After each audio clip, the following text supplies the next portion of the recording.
Good evening. My name is John Harrington, and I'm the Commissioner of the Department of Public Safety, and I want to thank the folks from Worthington for having hosted us tonight for our third and final listening session of the Reducing Deadly Force Working Group. The working group was started by Attorney General Keith Ellison and I back in March, February of this year. Both of us, Keith from more of his congressional and state service, and me from being a chief of police in both St. Paul and transit and a little bit of state service as a Minnesota senator, had heard from families, and we'd heard from communities, and we'd heard from police officers all over the state of Minnesota about deadly force encounters. We've heard about young men from communities all over Minnesota who have died, and we've heard from their families to talk about the tragedy that was in their lives. Both Keith and I came to the conclusion that we were in a unique place, both of us being in statewide office, to try and really ask the question about, can't we do better than this? Can't we do more to reduce this? And ultimately, what we ultimately agreed to is that we needed to start a process to look at this, to try and find a solution. Now, there's an old saying in the cop world that if you keep doing what you've always done, you'll always get what you always got. I don't like what we got. I don't like having to tell moms that their sons aren't coming home. I don't like having to tell mothers of police officers that their sons aren't coming home either. And I've had to do both of those things in a 40-year career. If I could never do that again in my life, that would probably be the best legacy of a career of service that dates back to 1977.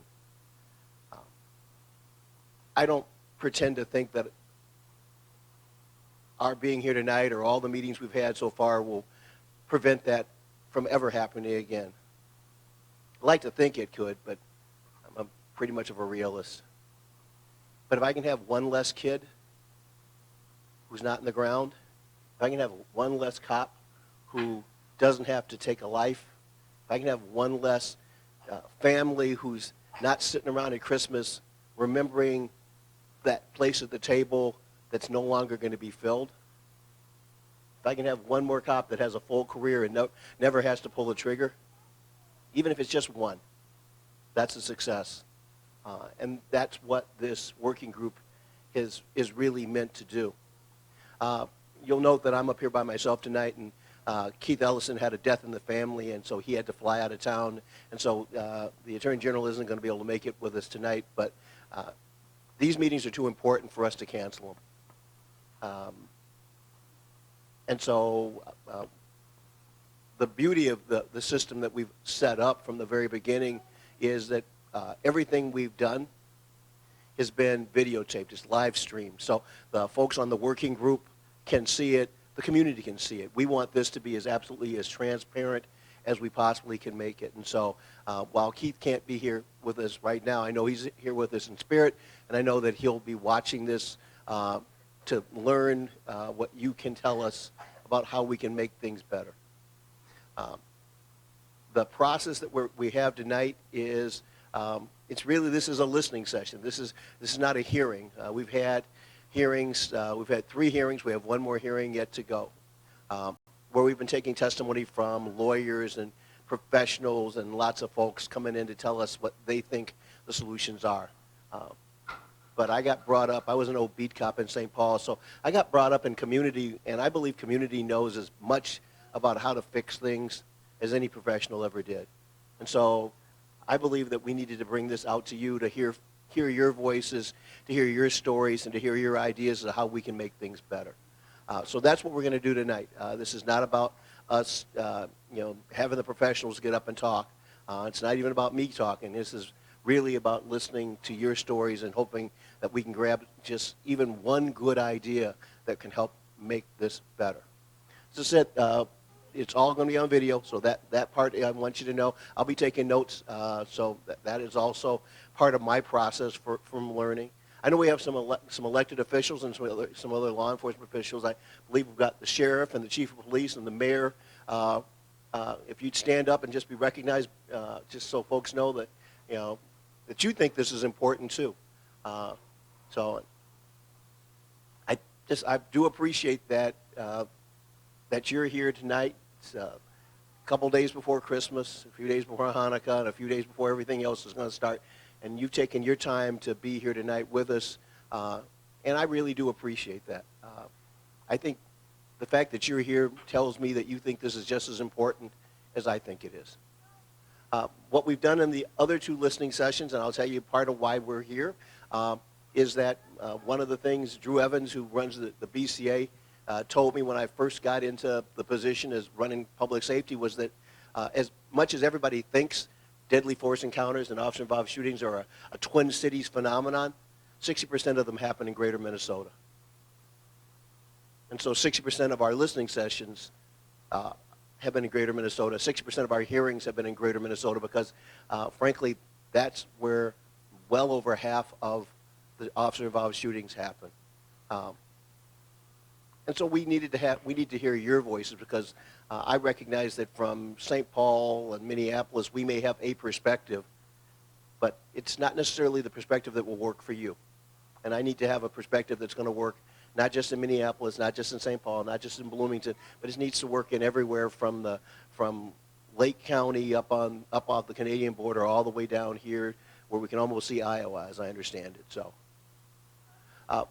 As I said, the process will be we're going to video it. There's a microphone over there.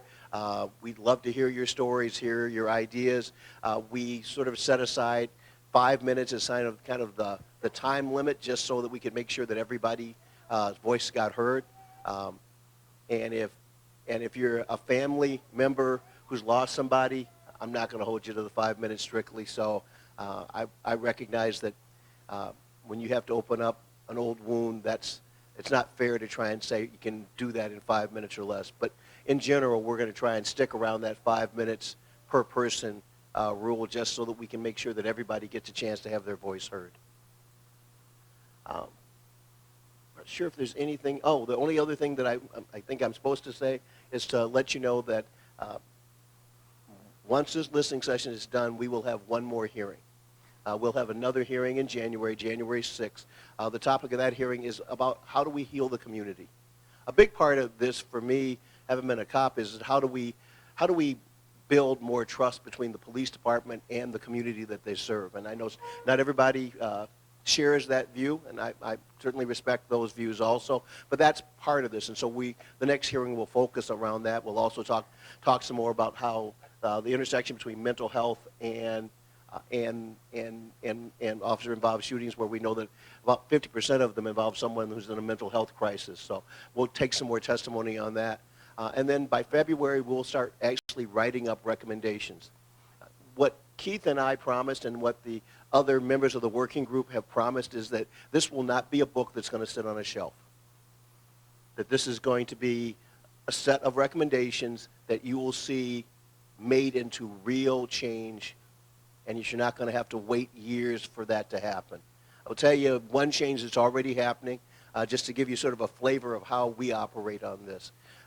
From almost the very beginning, some of the parents who have lost their children to officer-involved shootings have said one of the things that really hurt was that they didn't have a family liaison to help answer their questions and to help them work through whether it was burial or the court proceedings or any of the other things that go along with that. I heard that from Valerie Castile back in St. Paul, and I've heard it at virtually every hearing that we've had. I didn't think we needed to wait for a set of recommendations in February for us to start on that. So I asked Drew Evans from the BCA to create the job description. We got 145 applications, and by the end of this year, we'll be interviewing for that family liaison so that in the very near future, if this happens, those families will have someone to talk to in the middle of the night when they have a question and they don't know what to do and they don't know who else to ask. They'll have a liaison from the BCA that will be there to talk to them. that's the flavor of what we're doing here. We identify problems, we try and identify what are the solutions, and we move on the solutions because, frankly, if it's your family, if it's your loved one, if it's your cop that's involved in this, tomorrow is too late. And so we need to move with some speed and some deliberateness to try and make the changes that we do want to see happen, because I do want to see things. I have to believe we can do better, that we can make a difference in this. And I'm hoping that your solutions tonight will help lead us to some of those differences. So on that note, I'm going to be quiet, and I want to hear from you. So we have no order. People have just sort of stood up at the mic and told us their story, told us who they are if they wish to. But mainly, I just want to know what you can tell us. So once again, thank you all for being here tonight. I really do appreciate it. I know there are other places you could be. And for some of you who've lost loved ones, this is hard. I mean, I remember the first hearing we had, I watched moms cry because they were remembering their kid as they told the story of what happened.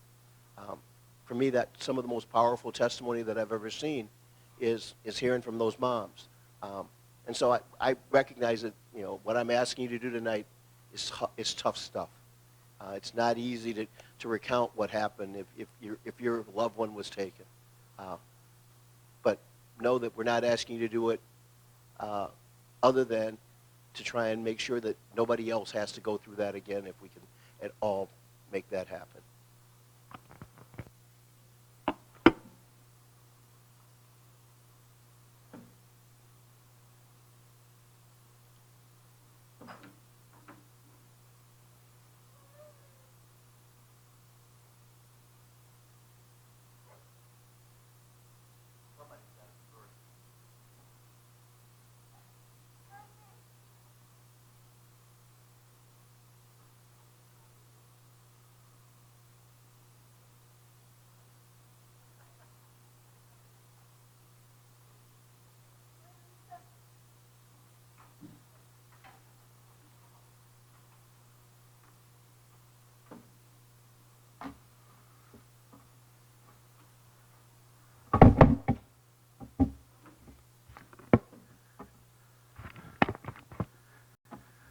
Good evening. My name is Dale Morkey.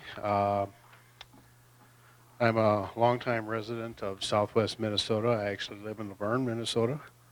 I've worked and lived in Worthington. I've worked in this town at the packing house, JBS, for 27 and a half years. So many of the community members in this room and in this town I've known, worked with, suffered with, and represented it. I'm a field staff with the West Area Council of the AFL-CIO, so now I'm representing workers and their families in this part of the state. Many of them that work out here and that live in town. I got a few things that I'd like to comment on. I don't have any personal stories, but some issues that I think that are important to policing, specifically to the Worthington community. And those are a couple things that I think need to be heard, and that's about accountability and transparency. In February of this year, the Worthington City Council, after a recommendation from the Worthington Charter Commission, voted to eliminate the Police Civil Service Commission. The Police Commission, while we can debate if it was an effective tool for ensuring accountability during disciplinary actions, was the only thing available for community members to take part in when dealing with the police force. The Police Commission could have been used to ensure that the hiring of new personnel was diverse and reflected the community that is being policed. The Police Commission could have been used to ensure that a just disciplinary procedure was in place. But the Police Commission is gone now, and those decisions now rest solely with the Chief of Police. Suggestions to the City Council of some type of civilian oversight were quickly dismissed. After the news of the excessive force lawsuit filed in 2017 by the Minnesota ACLU, ACLU against the Worthington Police Department, the Buffalo Ridge Task Force, and the City of Worthington, several community organizations and individuals came together to look at the issues and to try to find some solutions going forward. As part of that group of people, I offered to do some research on the police commission so that we were knowledgeable about how that commission worked and what we could offer as constructive criticism and suggestions for improvement. I made a data practice request in November of 2017, seeking the minutes of the Worthington Police Commission and other pertinent documents. While I did not expect that I would get information I requested immediately, it was about 5.5 months later before the city administrator sent me a letter that once I submitted payment, the city would submit copies of the data to you. Silly me, I thought they would give me the actual documents after I paid them $123.94 for 150 pages of documents. But no, I was informed that they had to submit them to their attorney for review and redaction. After about another 30+ days, I finally received the documents. I would quickly conclude that after reviewing the documents, that the police commission was not operating at the level it could have, and that the person or persons who did the redactions of the documents should probably review the policy. Approximately a third of the pages I were given were completely black. There is no indication on the page of a date, a location. There's no City of Worthington logo or anything, police commission logo. So I don't know what this means. Was it 30 or 40 meetings? Was it one long meeting where a lot of stuff was discussed? Or were they having issues with their printer? I really don't know. It was kind of an insult when I got it. I don't know if that's allowable in the data practice law. If it is, it should be changed. But if it isn't, somebody needs to be accountable for that. Community members have offered to have conversations with city officials about these issues. The ACLU has filed another recent lawsuit against the city, and the community is again left in the dark about whether appropriate measures are being taken to prevent this in the future. There appears to be an unwillingness to be transparent in the conduct of the police department and an unwillingness to be accountable to the community they police. What is in place is not working. Your comment about if you keep doing things over again, you're going to get the same results. There are people in the community that are here tonight, that are not here tonight, are willing to have those conversations. They have some ideas. They should be listened to. And I think it's time that we have those conversations.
Hi, my name is Jessica Velasco, and I've been a Worthington resident for the last 16 years. Um, my home is originally in Texas, but this is my current home, and this is the only home my children know. So I never knew what racial profiling was until I married my husband, who's of Laotian descent.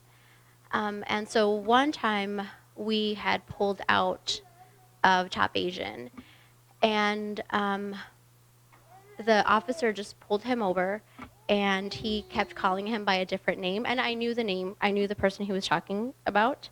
And my husband kept saying, "That's not who I am, that's not who I am." And he kept calling him that, telling him not to be messing around. He could go to jail for that. And so finally my husband, then honestly, the officer then asked for his ID. My husband gave him his ID, and okay, he wasn't him. And so it's kind of hard because I understand that there's jobs that need to be done, but when you're talking about Asian person that's typically about 5'7", dark hair, I mean, is there going to be more of a, are there more questions that need to be asked before you just stop someone, pull someone over because they fit a description? You know, my daughter, she's darker skinned. If they were to say there's a 5'1", dark skinned African American girl with straight hair, she can be pulled over. And I mean, luckily she knows how to defend herself and ask the right questions, or have, you know her rights. But I'm thinking of many others who don't, and sometimes they could get mistreated. I heard the story of the recent last situation that happened, and I heard it from somebody who was with the gentleman. And so those are just questions that still linger. The last time we had a forum, one of the comments that I made was, my son plays soccer. There's a young gentleman on that team who's deaf on both ears. If he's running around kicking the ball around and somehow they hear gunshots, he's not going to hear it because he usually doesn't have his hearing aid on. So if he just sees everybody running, he starts running, doesn't hear a cop telling him to stop, what's going to happen to my son's friend? Right? Those are the things that I think about when my son's hanging around with his brown circle of friends, but when he's hanging around with his white hockey player friends, I really don't have to worry so much.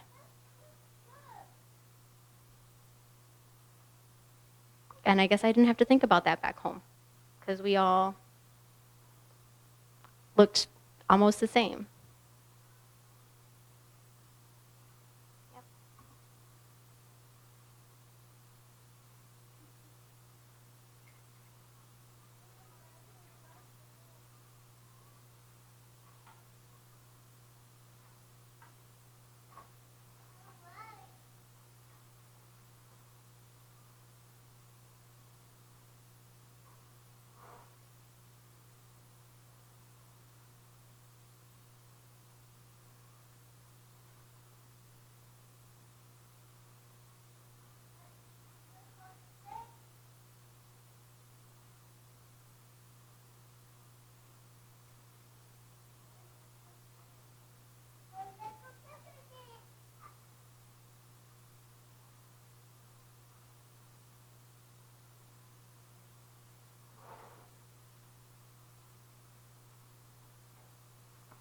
Good evening, Commissioner Harrington and the rest of the community.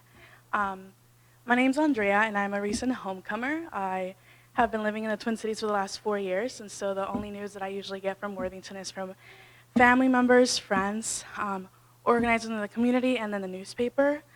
And I've had family members and friends who've gone through the law enforcement program too, and I think a lot about where does where does the education begin? And many times I think about the students who go through the program here at Minnesota West, and previous experiences that I've had and other friends have had with some of these students have been very like racist, and it's really shocking to know that I hear from students who are in those classrooms of those racist incidents that occur and how these students are still allowed to go through the process. And actually one of them was inside the vehicle with the last incident that occurred here this past spring.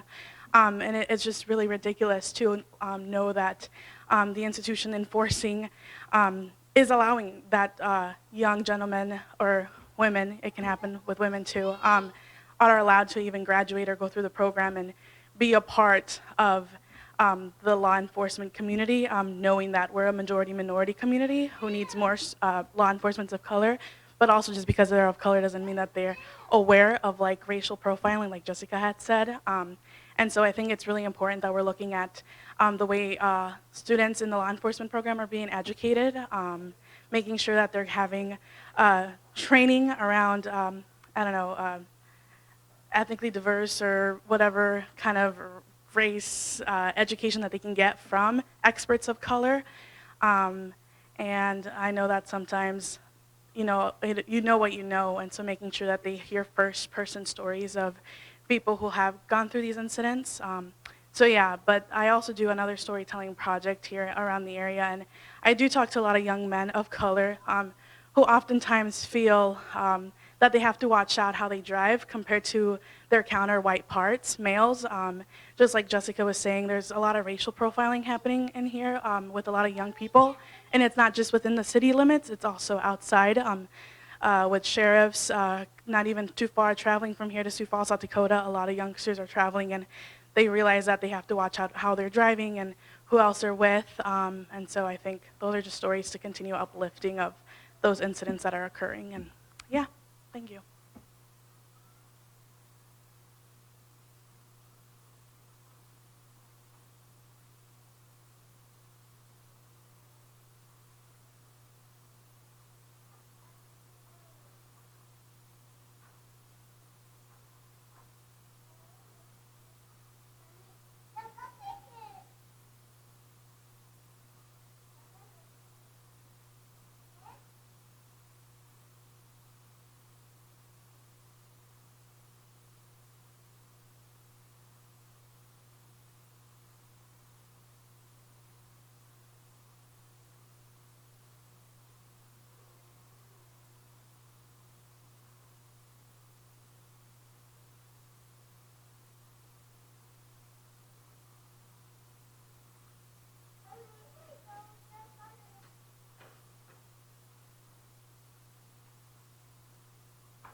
Hello, my name is Cecilia Amadou, and I've lived in Worthington for it's been about 18 plus years. Moved here when I was super young from East Africa. Today I just wanted to tell a little story of my younger brothers and me, just our interaction with police. So it was it was a Thanksgiving parade, and all these kids are having fun. And then me and my brothers noticed the spot that was available, so we had decided to sit there, and no one was there. And then about 5 to 10 minutes later, a police officer had come to us and told us to move in a very aggressive manner. And at the end of the day, I know you're taught to be very aggressive, but these are children at the end of the day, and that type of talking like that to them won't work. So he had told us to move, and we had explained why. He's like, hey, you can't be there. Somebody else was there. And we're like, officer, there was nobody there. But then there was kids of different color that were right behind us. And we had come there first, but from that officer's perspective, he had thought they were there first, but that wasn't the case. And I felt like the best way to confront that situation was for him to ask, right, instead of assuming that, oh, no, you guys are just sitting here without knowing anything. So once we had asked that, he's like, no, you still have to move, still in a very confrontational voice. Once again, talking to children, my brothers. And then whenever I think to that moment and just talk to my brothers about that situation's it's etched into our minds, right? So whenever, from that moment on, we're like, oh, these police officers, they don't see us equal to them. They don't appreciate us. They don't respect us totally as equals, right? So the way they confronted us. So I think it's just etched in our mind, and that cycle continues where there's a complete mistrust between them. And I think growing up, it felt different for me. I felt like I had a better connection with police officers. I felt very safe around them. But then after situations like that personal experience and just hearing about situations that happen all around the U.S., it's just there's an uncomfortability that occurs whenever I see a police officer, whenever I might see one, or whenever I might come in contact with one, and it's like from this day on, that moment's gonna stay etched, and it might lead me to be more uncomfortable when I speak to police, right? So that's gonna lead to certain movements I wouldn't make, I wouldn't be clear in my mind when I do, let's say I get stopped by a police officer, right? That moment comes back to my mind right away, and it's like, he might feel like, oh, he's in danger because I'm acting this way, but there's been that moment, that uncomfortability proceeds and persists, right? So I think there needs to be some sort of counseling for youth, or just more programs held by the police to really come in contact with the youth so they can really build a stronger relationship with them, and just allow the youth to let their voices be heard from the police officers. So that's all I have to say. Thank you.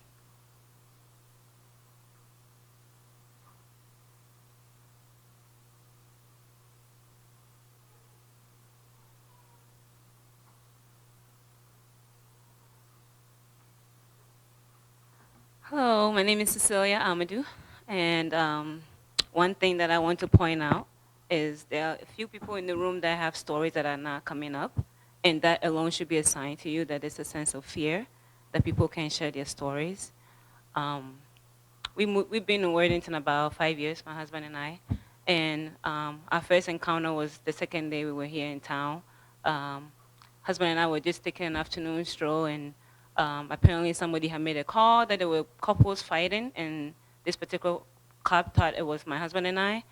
And I always joke about this story that, yeah, we may not get along sometimes, but that day we were actually getting along. So we were both confused, like, why is he pulling us over? So then I show up to work my job that morning, and he had showed up there looking for me because I had mentioned that I work for the county. So he had showed up there looking for me, and they assured him that I do work there and had issued an apology.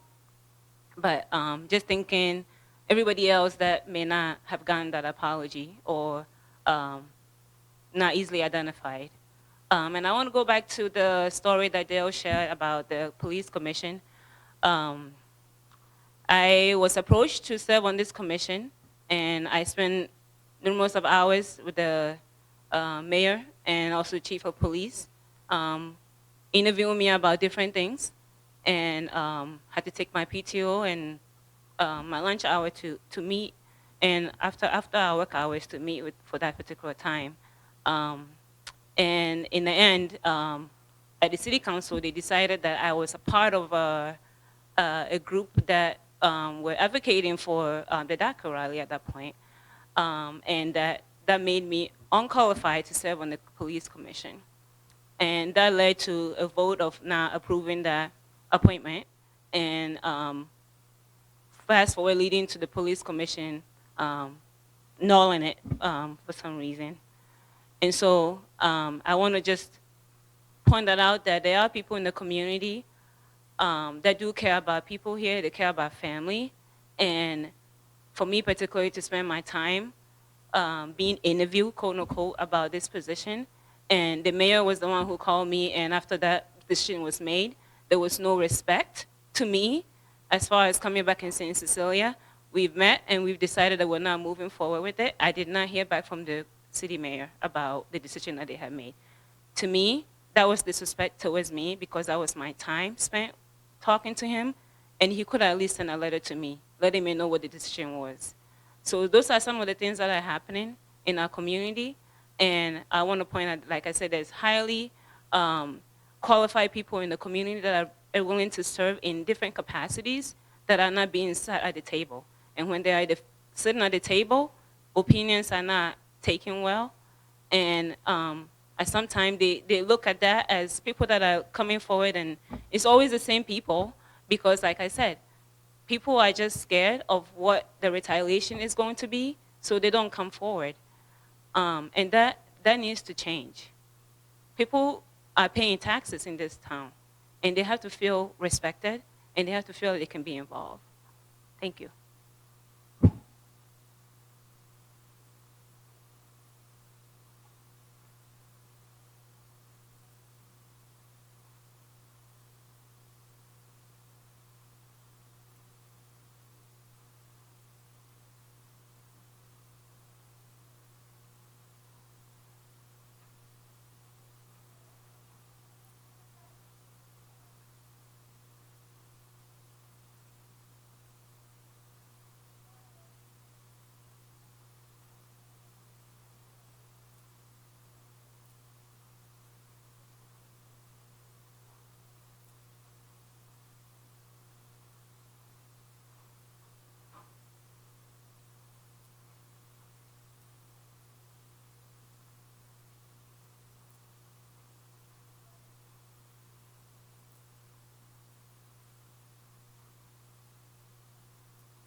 Hi, my name is Ash. I'm her husband, like I mentioned before.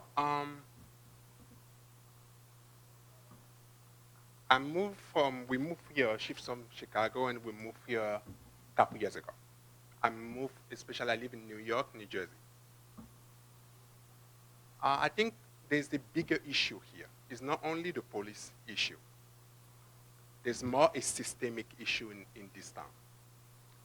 I believe so. I have never seen how the minority are treated in this town to this point.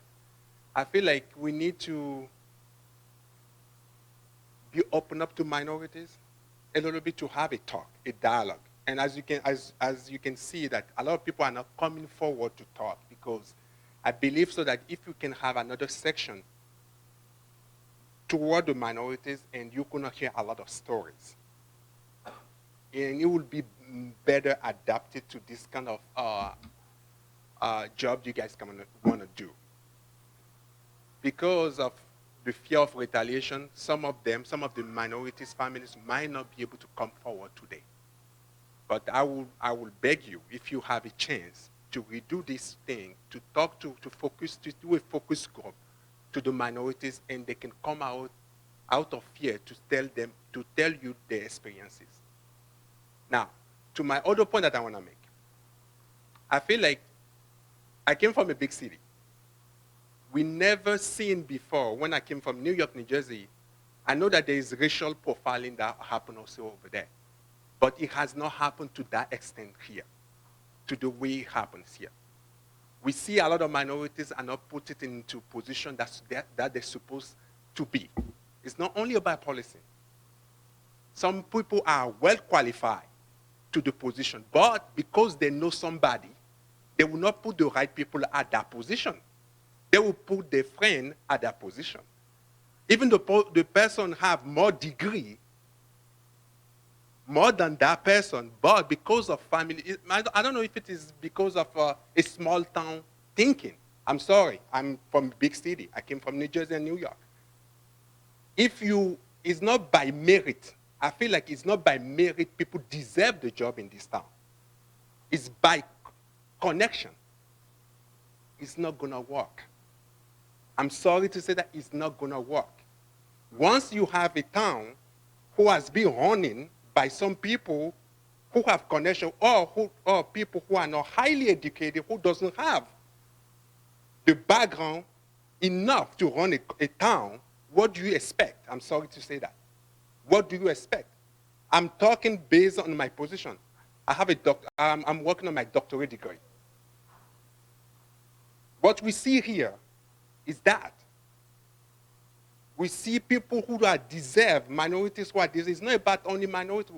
People who can do the job well will not be put at the position they deserve. What do you expect to happen in the town? Because the person that will be hiring, if you have a person who doesn't have no background, no education, or no resources to be able to do the job, who's the boss? How is he going to hire somebody who has highly educated, who have education to help him?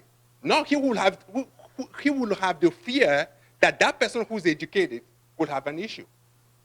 That's something that must change. That's all I have to say. It's not about policing only, but it's a systemic problem in this town. Thank you.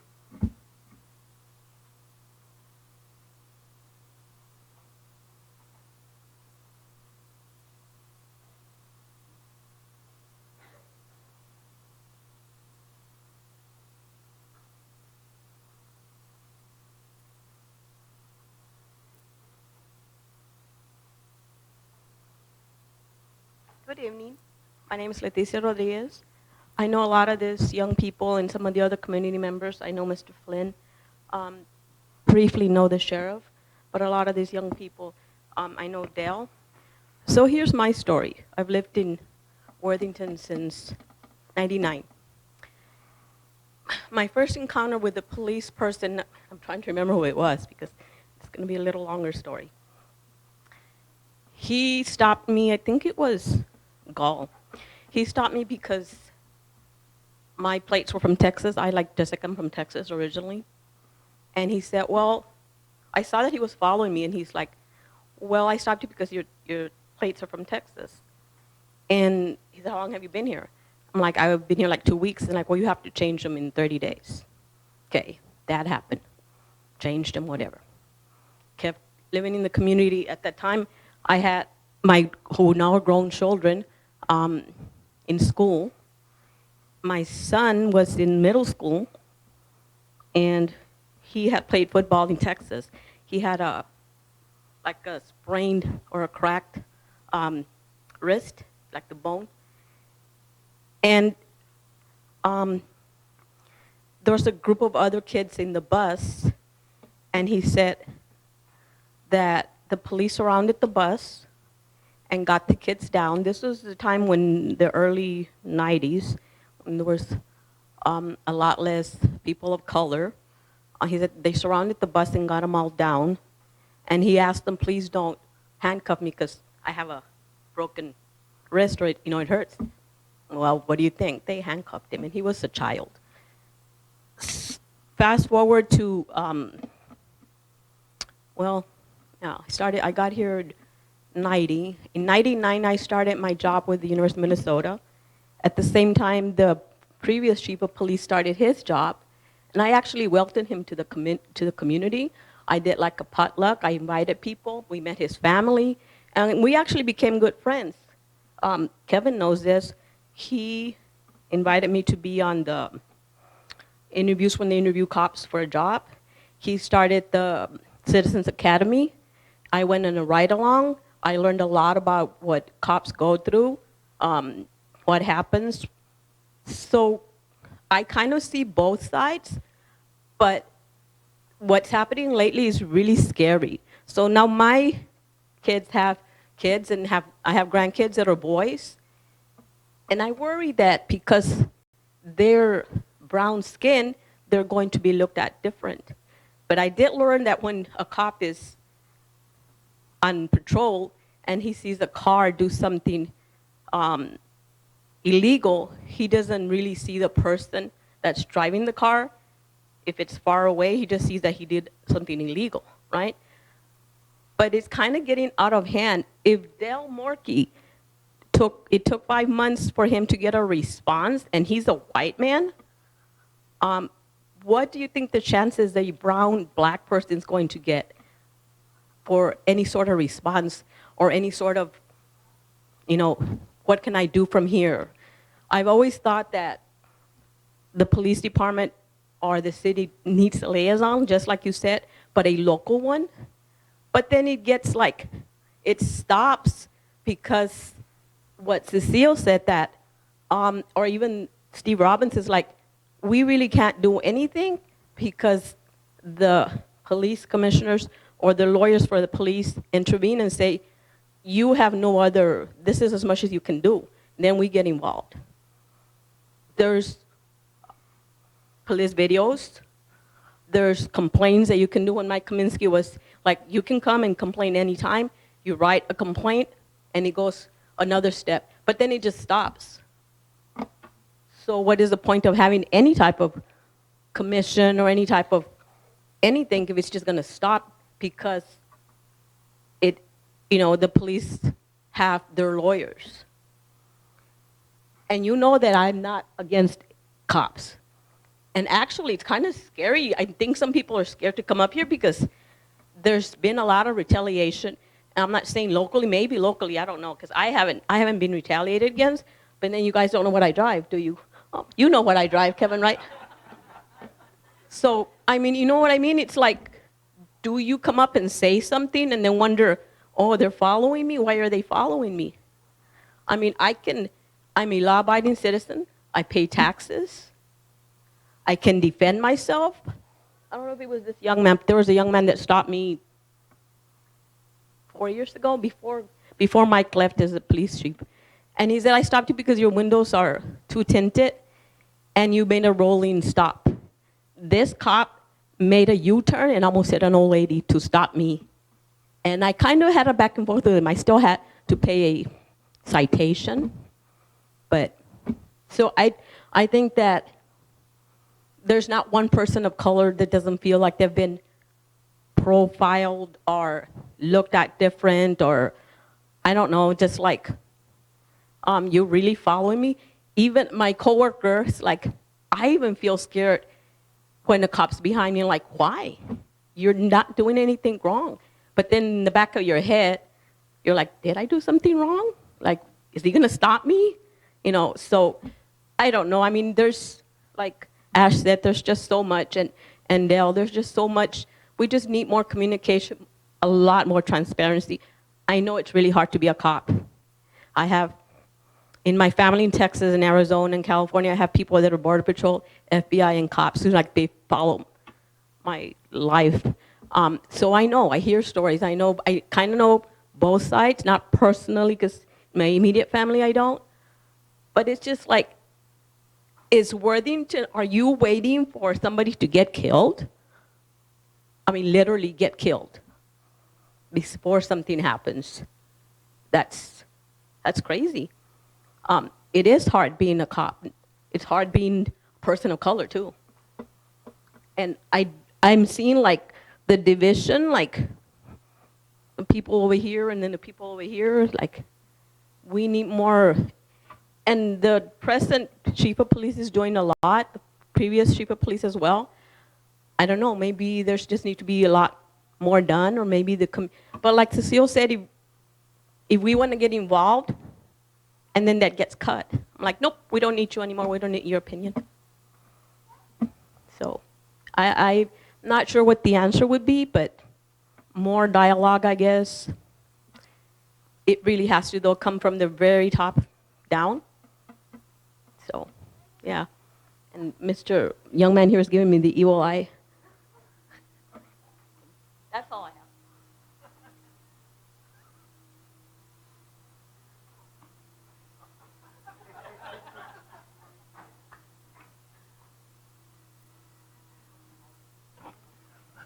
Several of you have mentioned that there are some folks here that are not comfortable for whatever reasons. And one of the things I want to tell you is that we're taking this testimony in lots of different fashions. This is one fashion.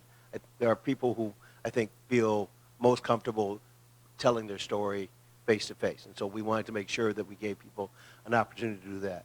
There have been people who have sent us documents, whether it's been a letter or an article or an op-ed or a series of suggestions, and the Department of Public Safety's website, we have sort of an open space where folks can do that.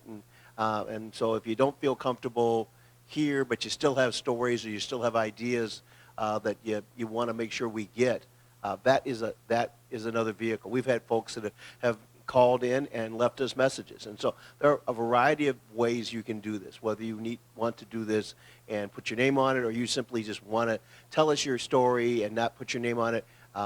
Everything that we get goes up on the website so that it's all of it's up there. So that so that is part of our commitment to being transparent, is to make sure that no matter how people feel most comfortable communicating, that communication is going to be recorded, and that it's going to be made available to the working group, and it'll be made available to the community who's watching what the working group is about, so that all of those different vehicles are open. So for those who don't feel comfortable tonight, that vehicle is still going to be open. We're going to keep those lines of communication open, because I really do believe that we're all better served when we do have this conversation, when we can have an honest and open conversation. And I get that not everybody is either wants to be at a podium, wants to be on video, or feels comfortable doing that. But we still want your stories, and we still want to hear from you, because your experiences may be, in fact, the key moment or the key piece of information that helps us make a better decision or leads us in a better direction. So, and we've had that, and there have been folks that have come to us and said that they normally would not have been, that wouldn't have been their preference to stand up in front of everybody and tell their story, but they felt strongly enough that if they wanted to make change, they needed to have their voice heard, and we're open to having your voice heard in whatever fashion it can be. So for those that are here tonight that don't feel like that is this is the best vehicle for them, then I'm going to be here for a while. So if you want to talk to me one-on-one, I'm happy to have that conversation. If you want to do it in more of a written fashion, we're open to that. And if you just want to think about it and sort of pray over it or think about it some more and make some other decisions about it later on, in the privacy of your home, then we're also open to that. We're not going anywhere. this is more than just simply, this is not a political decision. In fact, Keith talks about the fact that if Keith and I were smart politicians, we'd have never opened this conversation. It's politically explosive, and as Keith's noted, we get both the community and the cops both sometimes yelling at us that they don't think that we're listening enough. And that's okay, because the fact that we're right there in the middle and that we're still here a year in and still working on this, for me, that the actions speak louder than words. So we can say that we're interested and that we're trying to get something done. Come February, when you see the recommendations and you actually see us start doing things that are in the recommendations, then that's going to be where the proof is. And it's almost a little after 7. We're going to kind of ask if there's anybody else that wants to come forward. But the last piece that I'll say before we sort of make for the last call here is to say, and that this is, even those recommendations that we have in February, that's not the end of this. In fact, I see that as the beginning. Those recommendations will be the beginning of us actually rolling up our sleeves and getting into doing the work. And so even if the recommendations have been written, and if once you see the recommendations, that triggers in your mind, yes, and I should have told them this, my office is always open. We're not going anywhere because this problem isn't going to solve itself. This is a problem that community and police and local government and everybody else are going to have to roll up their sleeves to solve. I look back on, I grew up south side of Chicago, moved to Minnesota, been here for 40 years. This problem didn't start overnight. It's not going to end overnight, but I'm absolutely committed to us making it better, to making life better for all of us. And that really does mean all of us, all over the state of Minnesota and in every community within the state of Minnesota. And frankly, anybody that visits from Sioux Falls or any place else is also part of our community as far as I'm concerned. So are there any other voices that, that we haven't heard from that want to come up? We are, and like I said, if not, I'll be around. If you want to have a one-on-one conversation, I'm happy to do that also. But I do want to make sure that, in respect to people's time, that if you wanted to stand up and tell your story, I really want to make sure you have an opportunity to do that.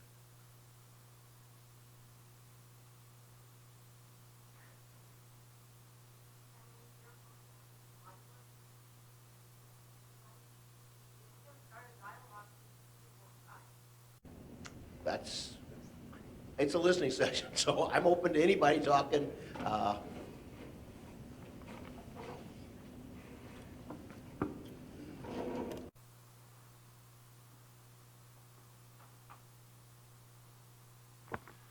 I am Kevin Flynn. I'm the captain of the police department, and I appreciate your comments, Letty. Known you for many years, and a lot of truth in what you have to say.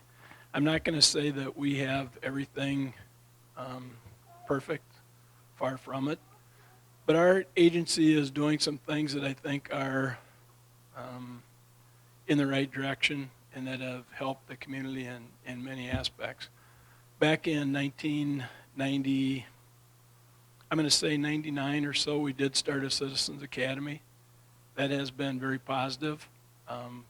We started out doing it for the Johnsons and the Andersons and the Nelsons, and then we blended into the Rodriguezes and the Gutierrezes and the Sayabongs and the, whatever community that the Bajikas.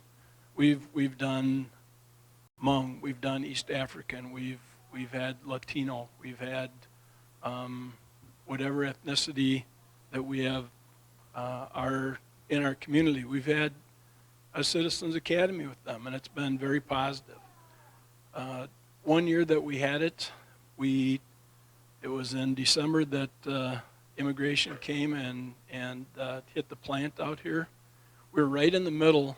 Well, we're almost to the end of one of our Hispanic Citizen Academies. And we had, I think, 22 people in the class. And I thought, well, our graduation was the following week. I thought we'll have nobody here. You know, people aren't going to want to walk in a room with somebody with a badge on. Of the 17 people that were in that class, or 22 people in that class, we had 17 show up for that graduation process. To me, that said that we had built some trust. And that's what we're talking about here. Not only good dialogue, not only being transparent, but trust. And one of the things in our department that we are working on, we have what's called a patrol series, and I don't know, Commissioner, if you're aware of the patrol series through the League of Minnesota Cities, but it has different parts to it, and they're very diversified. They talk about implicit bias, explicit bias. There's components of things in there that are, when I started in 1991, that were never heard of. We've had 5 homicides in the city of Worthington in the history of the community. 5. We have 2,200 people working at a plant on the east side of town that is more diverse than per capita than probably anything outside of Minneapolis and St. Paul.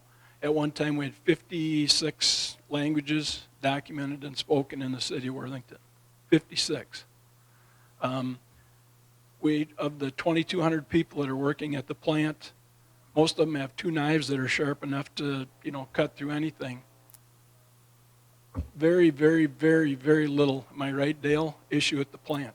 You get people from different parts of the country, different parts of the world, standing next to each other that, 5,000 miles away probably couldn't be in the same room.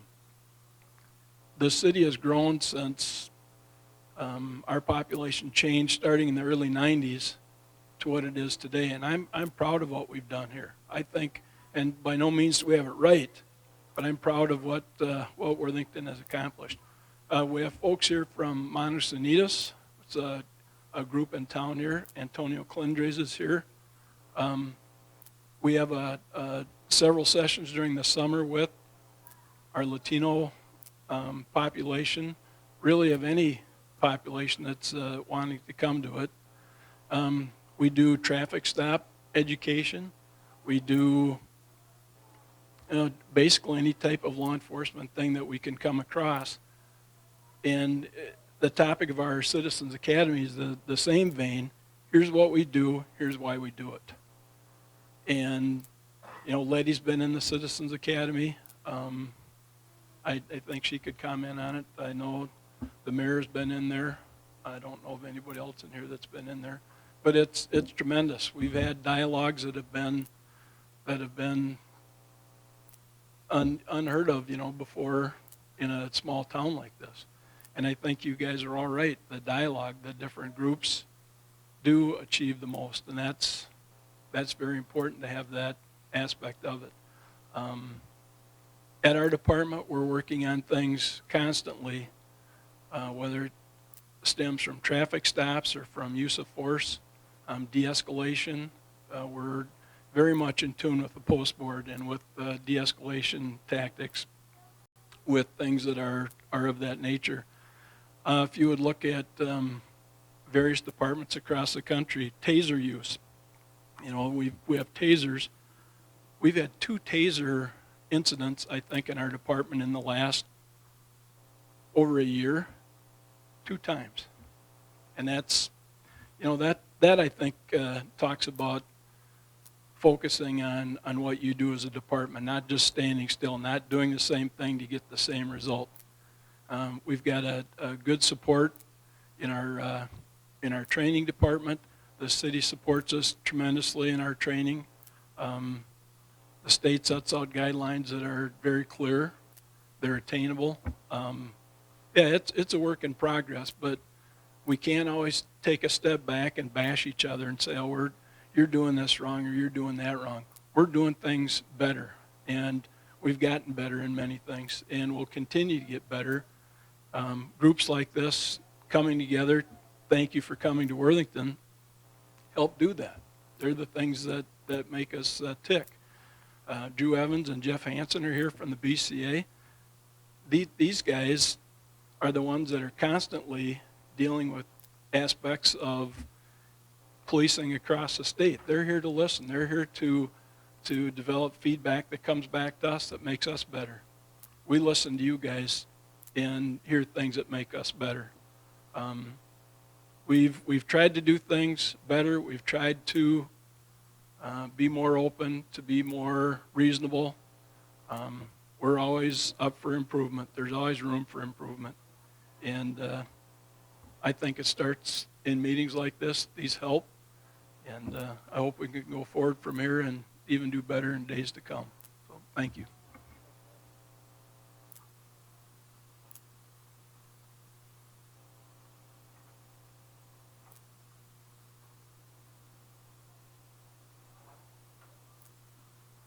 Good evening. I'm Ivan Parga. Going off of that, there's a lot of talk about doing better.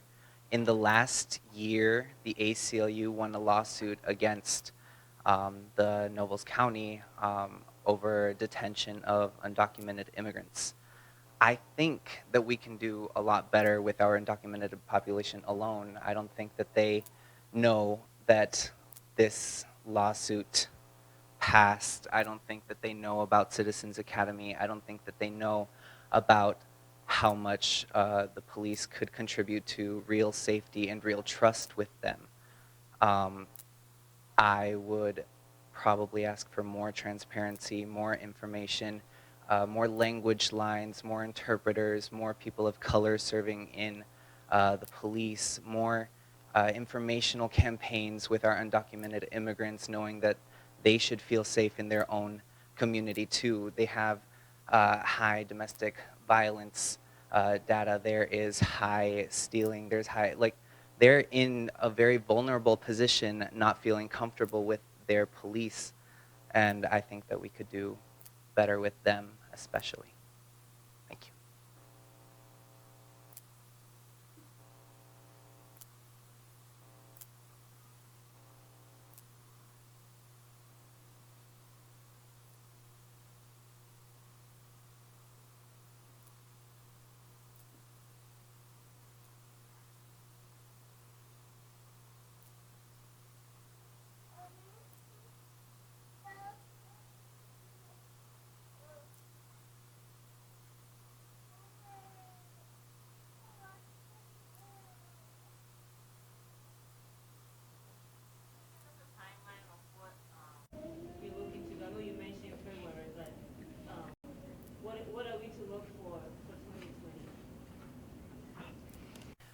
The next hearing we're having is January 6th. It'll be an all-day session, and then we'll have another day of deliberations. And then right after that, we have contracted with 21CP, which is the group that facilitated the 21st Century Policing study for President Obama and the Justice Department. So we've contracted with them to help us pull together all of the different recommendations and to start helping us operationalize those. We expect that we'll have a report to the legislature, we hope by early February. And then we have put placeholders, for example, in the policy proposals for the Department of Public Safety so that things that come out of these recommendations can move into legislation. We have a senator and a House member that are on the working group. We have a Republican and a Democrat, so we feel like we've tried to make sure that we have a good basis for trying to get legislative proposals move forward. But we recognize that a lot of the things that we've heard won't necessarily be legislative proposals. We expect that some of them will in fact be training proposals that we'll be fashioning to send to the post board for recommendations that they could add into how officers are trained, pre-service, in-service, and ongoing training requirements for them. We expect that there, in fact, may well be some things that we will recommend through the League of Minnesota Cities, the League of Minnesota Counties, the Minnesota Chiefs Association. We have representatives from Minnesota Chiefs and Minnesota Sheriffs because we want to make sure that those associations also have a chance to say, well, what recommendations would they have for their chiefs and their sheriffs as they move forward? We expect that between February and May, which is the legislative session, that we will have those recommendations moving forward. That'll be a very public process with that being posted on DPS's website and making sure that people have access to that information. And then what my hope is that by summer, by end of May, early June, we are actually in the place to start operationalizing some of these things. I will tell you that my experience with state government is that it moves a little slower than city government. I've worked for a city. We were able to move things along a little faster than the state government. So it's taken me basically from May until December to get this family liaison position funded, job description, and now ready for hire. That's a little longer than I would have liked it to have been. I expect that we're going to have to work through the process with MMB and others if there are operational pieces. But I expect that there are things that we can do better. We've already had conversations about looking at things like the Camden, New Jersey training model, where officers look at when officers have a use of force encounter, they are able to be schooled immediately. It's a non-disciplinary process because most of those are simply it's educational pieces. This is how you could have handled this better. The co-responder model in terms of looking at things, there are a few departments already that are starting out working with mental health professionals or social workers assigned with the officers so that when they go to somebody who's in crisis, there is a trained expert who can help work through that. We recognize that that's not something you can do with a snap of your fingers because you're going to have to find the people that are trained to do that. You're going to have to find funding, and you're going to have to figure out how that works, how does the system works. But we recognize that if 50% of the use of force cases that end in someone dying involve someone with mental health issues, then that seems like a very prudent step that we should be moving forward with. And we're having NAMI and some of the other national organizations that can speak to that. We're having them at the table to help us identify what will be the next strategies there. So we'll be continuing to take testimony and information through January. Report comes out in February. And by May, what I'm hoping for is you'll start seeing us actually operationalize things. And then there'll be a track record of saying, this is what we said we're going to do. And then you should be able to hold us accountable for actually getting it done. If we say we're going to have a family liaison coordinator, you should be able to look and see, well, did they actually do that? If we say we're going to try and get legislation that will give chiefs of police more ability to hold officers accountable, then you should be able to see what do we actually recommend and how does that move forward. Those are some of the ideas, but it's right now we've got literally hundreds of pages of testimony that we're going to be working through for the recommendation. So what I'd ask for you all to do is to stay tuned, and I would also ask you to invite us back. What I'd like to do is to come back and have that conversation again, or continue this conversation and say, well, this is what we learned, and this is what we think, these are the recommendations, and have that continue this conversation. And maybe it'd be lovely to set this up with less of me sitting up front and you sitting in the audience, and set this up as a circle where we could have a dialogue. I think that would be probably a much better conversation, because then there could be some more give and take. But we're still open to the give and take, even as we're still taking testimony. So that's sort of our timeline as to what we think we're going to be doing. And beyond that, if there are other things that happen, we'll have to work through those. We're waiting to see, we just got the state budget forecast, so that tells me a little bit about how much money can possibly be spent if we're going to do a co-responder model. Well, who would fund that? Would that be counties that would fund it? Would it be cities that would fund it? Or would the state be trying to help out with that? I don't have an answer to that question right now because I haven't asked that question. And part of being here is asking that question it's one thing to say that, ask that question to Minneapolis. It's another thing to ask that question to Mankato or Worthington. It's another thing entirely to have that conversation with tribal communities like Bemidji, where we were just a couple of days ago, and asking them what could they fund and what do they think they want to see in their local community, what would work best for them. I don't think this is a one-size-fits-all approach. There are things that would work in my backyard in St. Paul that I don't know that would work here. But I think we have to try. And so I really do appreciate all of the feedback and all of the input. I'll make one last pitch to see if anybody else wants to have give me one more comment or conversation before we close. And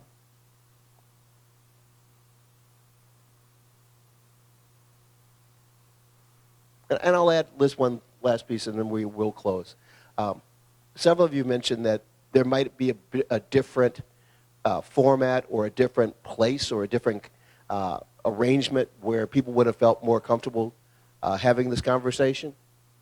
Would love to hear what that is.